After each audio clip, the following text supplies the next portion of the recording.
Hello everyone. तो आज हम जानेंगे कि गर्भावस्था या प्रेगनेंसी कितने टाइप की होती है। वीडियो अच्छी लगे तो प्लीज़ लाइक शेयर सब्सक्राइब ज़रूर कीजिएगा। ये सारी डिटेल आपको आज हम हिंदी में समझाने वाले हैं, कितने तरीके की प्रेगनेंसी होती है और कैसी होती है। पहली, सामान्य आधार पर गर्भावस्था के जो प्रकार सबसे पहले मैं बता देती हूँ। पहली होती है एक बिल्कुल जो नॉर्मल प्रेगनेंसी होती है, सामान्य गर्भावस्था। ये एक प्राकृतिक और सामान्य स्थिति होती है जिसमें जो बेबी होता है वो यूट्रस में विकसित होता है। अधिकतर महिलाओं में यही प्रकार की गर्भावस्था होती है। दूसरी होती है जुड़वा या एक से अधिक भ्रूण वाली, मतलब मल्टीपल प्रेगनेंसी। इसमें एक से अधिक भ्रूण गर्भ में होते हैं। एक ही गर्भ में एक से अधिक भ्रूण होते हैं, जैसे कि जुड़वा या 3 बच्चे भी हो सकते हैं। इन्हें ट्रिपलेट्स बोलते हैं। तीसरी होती है हाई रिस्क प्रेगनेंसी, जो कि होती है असभ्य। दोस्तों, जब गर्भावस्था में जटिलताएं या जोखिम हो, जैसे कि माँ को डायबिटीज़ है, माँ को हाई ब्लड प्रेशर है, थायराइड है आदि है, तब ये होती है। या फिर किसी का लास्ट टाइम मिसकैरेज हुआ हो, उम्र अधिक हो या बहुत ज़्यादा कम हो, या तो बहुत अधिक उम्र हो या बहुत कम हो, तो भी ये हाई रिस्क प्रेगनेंसी होती है।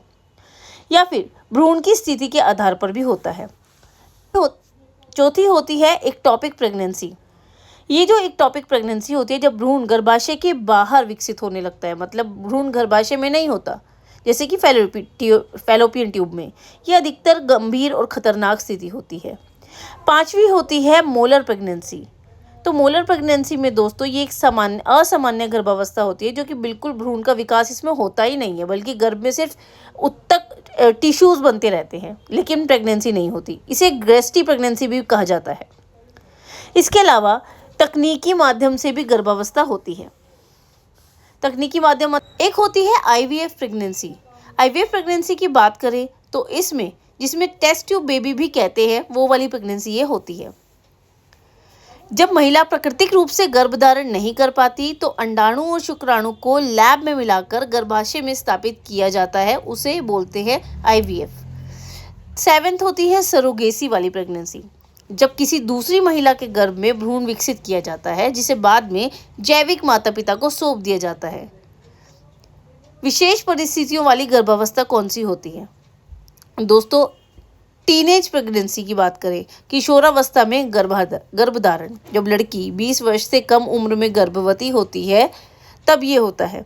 इसमें स्वास्थ्य बहुत ज़्यादा जोखिम में आ जाता है, क्योंकि उसकी उम्र बहुत कम होती है। 9th होती है जेरिएटिक प्रेगनेंसी। 35 की उम्र के बाद जब कोई गर्भावस्था में होता है तो उसे बोलते हैं जेनेटिक। इसे भी हाई रिस्क प्रेगनेंसी की श्रेणी में ही रखा जाता है। तो दोस्तों, इस वीडियो का रिजल्ट क्या निकलता है? आपने देख लिया कि बहुत सारे टाइप्स की प्रेगनेंसी होती हैं और बहुत सारे उसके टाइप्स होते हैं, बहुत सारे कारण होते हैं किस वजह से होते हैं। तो दोस्तों, सामान्य गर्भावस्था में बिना किसी जटिलता के सामान्य गर्भधारण हो जाता है। जुड़वा या अधिक भ्रूण, एक से ज़्यादा बच्चों की गर्भावस्था होती है। हाई रिस्क प्रेगनेंसी जोखिम भरी स्थिति जैसे कि बीमारी या उम्र की वजह से होती है। एक्टोपिक प्रेगनेंसी, भ्रूण गर्भाशय के बाहर विकसित होता है। और मोलर प्रेगनेंसी, जिसमें कि भ्रूण ही नहीं बनता, सिर्फ टिश्यूज बनते हैं, वो मोलर होती है। आईवीएफ में कृत्रिम तरीके से टेक्निक से गर्भधारण होता है। सरोगेसी में किसी और महिला द्वारा गर्भधारण कराया जाता है। और किशोर या उम्रदराज प्रेगनेंसी, कम या अधिक उम्र की महिलाओं में गर्भावस्था होती है। अगर आप चाहें तो मैं आपको इनमें से किसी भी एक प्रकार पर बहुत विस्तार से समझा सकती हूँ। अगर आप इन सब चीज़ों की वीडियो चाहते हैं तो प्लीज़ कमेंट में लिख दीजिए, मैं आपको बता दूँगी। And thank you so much. Keep supporting. Channel को लाइक शेयर सब्सक्राइब